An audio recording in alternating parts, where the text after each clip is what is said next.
लोकसभा चुनाव से पहले तीसरे मोर्चे के गठन को लेकर लगातार कवायद जारी है और कवायद के बीच एक ऐसी तस्वीर निकल कर आई है जिसने हलचल और तेज कर दी है।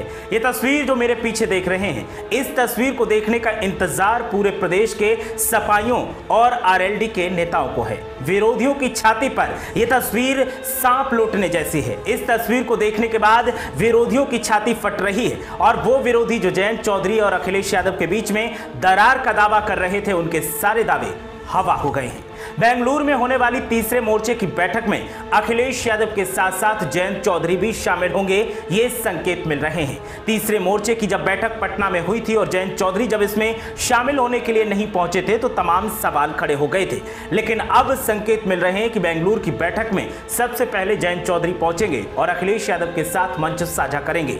रणनीतियों को साधने का काम किया जाएगा, समीकरणों को बैठाने की कोशिश की जाएगी और किस अंदाज में चुनाव लड़ा जाएगा उसको लेकर भी फैसला हो जाएगा। क्या सीटों का फॉर्मूला होगा उस पर भी फैसला हो जाएगा।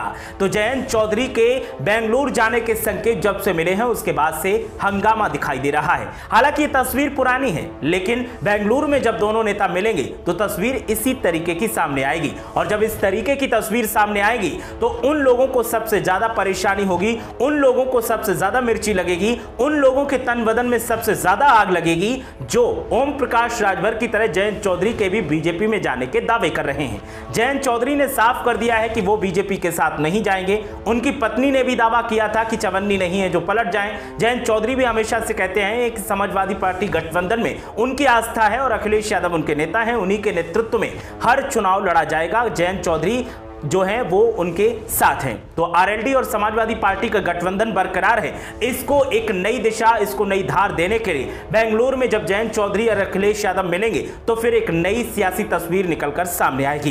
बेंगलुरु की बैठक को लेकर विरोधी दलों के तमाम नेता तैयारियों में लगे हैं और सभी नेताओं की कोशिश यही है कि जो महाराष्ट्र में तस्वीर देखने को मिली, जो उत्तर प्रदेश में देखने को मिल रहा है, कुछ ऐसा अब आगे न देखने को मिले। इसलिए अब अपने नेताओं को भी बांध कर रखना है, गठबंधन साथियों को भी साथ में रखना है और ऐसी रणनीति बनानी है कि जब चुनावी मैदान में तीसरे मोर्चे के नेता उतरे, तीसरे मोर्चे का गठबंधन उतरे तो बीजेपी को पानी पीना मुश्किल हो जाए, उसे नाको चने चबाने पड़ जाए। तो जयंत चौधरी और अखिलेश यादव एक बार फिर एक मंच पर बेंगलुरु में दिखाई देंगे, इसको लेकर के संकेत मिलने लगे हैं और आरएलडी की तरफ से साफ कर दिया गया है कि गठबंधन में किसी भी तरीके की दरार नहीं है, अखिलेश यादव के साथ किसी भी तरीके का मनमुटाव नहीं है। हम साथ हैं, साथ थे और साथ आगे भी रहेंगे और हर चुनाव एक साथ मिलकर लड़ेंगे।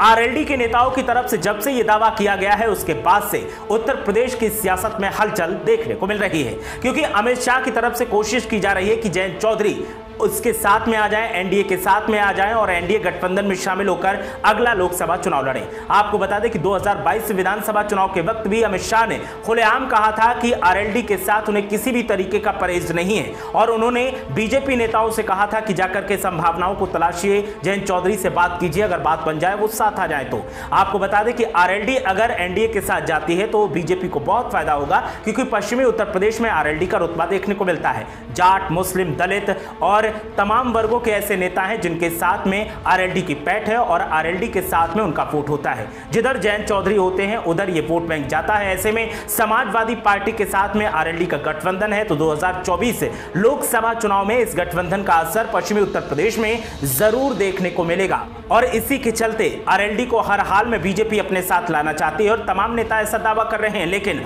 आरएलडी चीफ जयंत चौधरी की तरफ से साफ कर दिया गया है कि आरएलडी सपा के साथ थी, सपा के साथ है और सपा के साथ रहेगी। अब देखना यह है कि जब जयंत चौधरी बेंगलुरु में अखिलेश यादव से मिलेंगे और जब बैठक कंप्लीट होगी तो उसके बाद निकलकर क्या सामने आएगा। क्या आरएलडी सपा का गठबंधन पश्चिमी उत्तर प्रदेश में बीजेपी की लुटिया डुबा सकता है? क्या आरएलडी सपा का गठबंधन पश्चिमी उत्तर प्रदेश में बीजेपी की हालत खराब कर सकता है? और क्या आरएलडी सपा गठबंधन पश्चिमी उत्तर प्रदेश में बीजेपी के लिए खतरा साबित होगा? आपकी राय क्या है? हमें कमेंट करके जरूर बताएं।